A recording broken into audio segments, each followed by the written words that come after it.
ખુલ્લા ગગનમાં ઉડવું તો મારે, પણ લાચાર માનવીને પાડવાનો શોખ હતો એટલે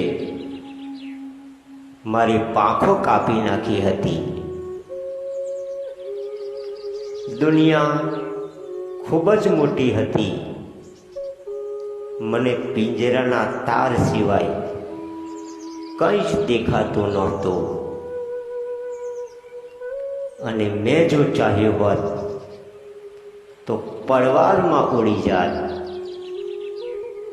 પણ બદનસીબી જો કેવી સભ્ય,